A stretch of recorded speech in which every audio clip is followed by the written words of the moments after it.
आगे बढ़ेंगे। बड़ी खबर लखनऊ से है। विधानसभा उपचुनाव से जुड़ी बड़ी जानकारी। मुख्यमंत्री ने संभाली अयोध्या सीट जिताने की कमान। मिल्कीपुर और अंबेडकर नगर की कटहरी सीट की जिम्मेदारी ली है। बीजेपी के लिए मिल्कीपुर विधानसभा सीट जीतना प्रतिष्ठा का सवाल बन गया है। मिल्कीपुर से अवधेश प्रसाद थे विधायक और अब अयोध्या से सांसद है। बीजेपी कोर कमेटी के 4 सदस्यों को 2-2 सीट की जिम्मेदारी दी गई है। डिप्टी सीएम केशव प्रसाद मौर्य को फूलपुर और मंझवा की जिम्मेदारी दी गई है।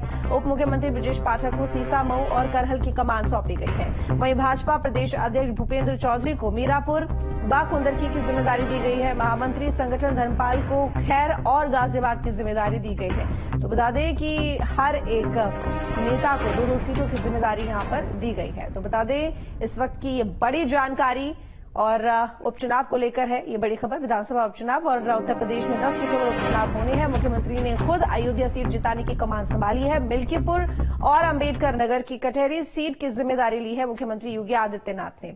बीजेपी के लिए मिल्कीपुर विधानसभा सीट जीतना प्रतिष्ठा का सवाल है, क्योंकि अयोध्या के अंतर्गत आती है, फैजाबाद के अंतर्गत आती है। ऐसे में मिल्कीपुर से अवधेश प्रसाद विधायक थे, जो कि अब सांसद बन गए हैं। अब अयोध्या से सांसद है अवधेश प्रसाद, जिसके बाद मिल्कीपुर जो सीट है वो खाली हुई है, जिस पर अब उपचुनाव होना है। ऐसे में बीजेपी के लिए प्रतिष्ठा का सवाल है। बीजेपी कोर कमेटी के 4 सदस्यों को 2-2 सीट की जिम्मेदारी दी गई है। डिप्टी सीएम केशव प्रसाद मौर्य को फूलपुर और मंझवा की जिम्मेदारी दी गई है। उप मुख्यमंत्री ब्रजेश पाठक को सीसामऊ और करहल की कमान सौंपी गई है। भाजपा प्रदेश अध्यक्ष भूपेंद्र चौधरी को मीरापुर व कुंदरकी की जिम्मेदारी दी गई है। शुभम हमारे साथ में जुड़े ज्यादा जानकारी के साथ में। शुभम, देखिए विधानसभा उपचुनाव होने हैं 10 सीटों पर, जिसको लेकर बड़ी जानकारी मिल रही है और जानकारी ये कि मुख्यमंत्री योगी आदित्यनाथ ने खुद अयोध्या की कमान संभाली है, यानी कि मिल्कीपुर और अंबेडकर नगर की कटहरी सीट की बात करें तो उनकी जिम्मेदारी उनके कंधों पर है।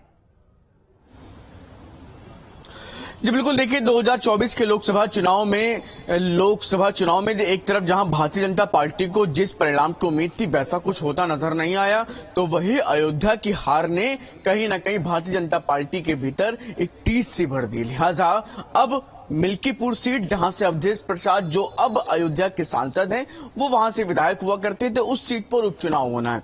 ऐसे में उस सीट पर भारतीय जनता पार्टी किसी भी तरह जीत हासिल करना चाहती है। लिहाजा मुख्यमंत्री योगी आदित्यनाथ ने इस सीट की कमान खुद संभाली है। कल भी इसे लेकर के जब कोर कमेटी की बैठक हुई तो वहां पर भी इन तमाम चीजों को लेकर के चर्चा हुई थी। लिहाजा वहां के एक एक चीज को लेकर के मुख्यमंत्री योगी आदित्यनाथ ने खुद नजर बना करके रखी है, खुद जो है तमाम चीजों को संभालने का काम कर रहे हैं। और आज इसी कड़ी में मुख्यमंत्री योगी आदित्यनाथ अयोध्या के दौरे पर भी रहेंगे। अयोध्या के दौरे के दौरान वो तमाम जो पदाधिकारी हैं भारतीय जनता पार्टी के, उनसे मुलाकात करने का काम करेंगे, क्योंकि लगातार 2024 के लोकसभा चुनाव के परिणाम सामने आने के बाद ये बात लगातार उत्तर प्रदेश के तमाम जगहों से निकल करके सामने आ रही थी कि कार्यकर्ताओं की आवाज नहीं सुनी जा रही, कार्यकर्ताओं की बात नहीं सुनी जा रही। ऐसे में अयोध्या में किसी भी तरह की कोई कोर कसर ना रहे, लिहाजा मुख्यमंत्री योगी आदित्यनाथ ने इस जिम्मेदारी को खुद संभाला है। और ऐसे में चूंकि लगातार बहुत सारी चीजों को लेकर के मुख्यमंत्री योगी आदित्यनाथ को लेकर के लोग तमाम तरह की कयास बीते दिनों जैसे लगा रहे थे, तो ऐसे में फिलहाल अभी उनको प्रमुख तौर पर इन चुनावों की जिम्मेदारी दी गई है, क्योंकि उनके कंधों के दम पर ही 2022 का विधानसभा चुनाव और तमाम ऐसे चुनाव भारतीय जनता पार्टी ने आसानी से जीत हासिल करी है। और ऐसे में अब जब इन 10 सीटों पर भी उपचुनाव की जिम्मेदारी उनके ऊपर रहेगी, खासतौर से जिनमें अयोध्या की सीट है, तो निश्चित तौर पर भारतीय जनता पार्टी को उम्मीद है कि परिणाम उनके लिए ही बेहतर होने वाले हैं। बिल्कुल सही कहा आपने। और जाहिर तौर पर जिस तरीके से लोकसभा चुनावों का परिणाम रहा है, उसके बाद बीजेपी और भी ज्यादा सतर्क हो गई है।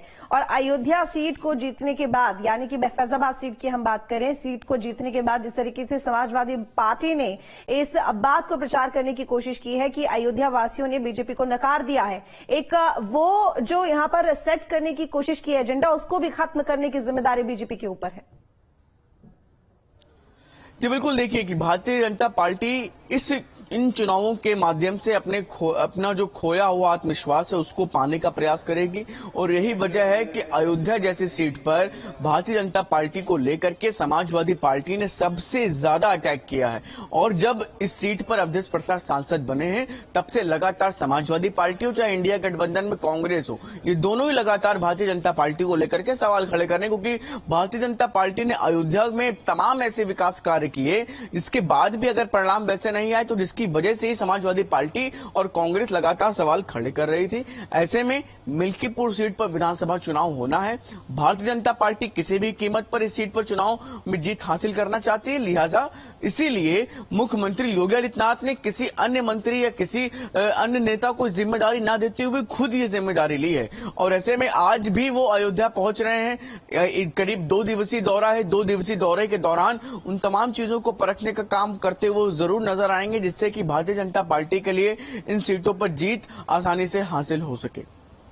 बिल्कुल। और शुभम, इसके साथ ही करहल सीट भी बड़ी चुनौती है बीजेपी के लिए, जिसकी जिम्मेदारी ब्रजेश पाठक को दी गई है।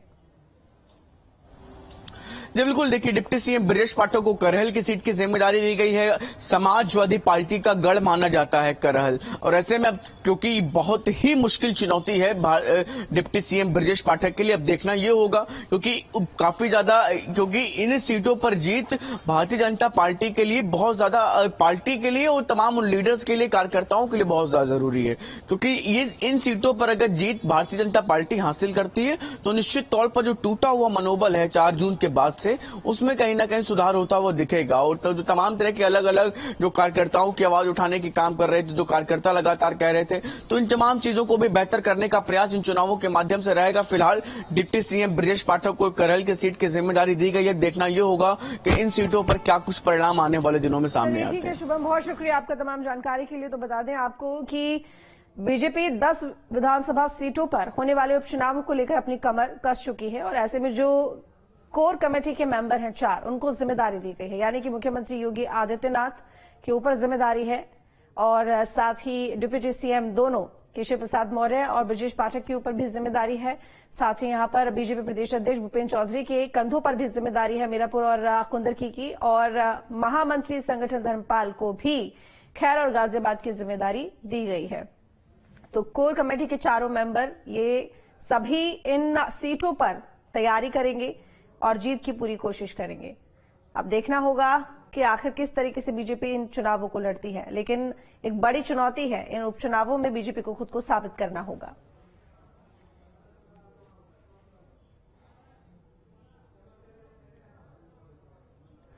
उपचुनाव को लेकर एसपी से जुड़ी बड़ी जानकारी मिल रही है। एसपी मिल्कीपुर से अजीत प्रसाद को बना सकती है प्रत्याशी, सूत्रों के हवाले से खबर। अयोध्या से विधायक अवधेश प्रसाद के बेटे हैं अजीत प्रसाद। कटहरी सीट से छाया वर्मा को मैदान में उतारा जा सकता है, सूत्रों के हवाले से खबर मिल रही है। करहल मैनपुरी से तेज प्रताप यादव हो सकते हैं उम्मीदवार। कुंदरकी से पूर्व एमएलए हाजी रिजवान हो सकते हैं उम्मीदवार। मीरापुर से पूर्व सांसद कादिर राणा को उम्मीदवार बनाया जा सकता है। तो सूत्रों के हवाले से ये बड़ी जानकारी आपको दे रहे हैं। उपचुनाव को लेकर समाजवादी पार्टी की तरफ से कौन प्रत्याशी बनाया जा सकता है। एसपी मिल्कीपुर से अजीत प्रसाद को बना सकती है प्रत्याशी। अयोध्या से विधायक अवधेश प्रसाद के बेटे हैं अजीत प्रसाद, और कटहरी सीट से छाया वर्मा को मैदान में उतार सकती है एसपी।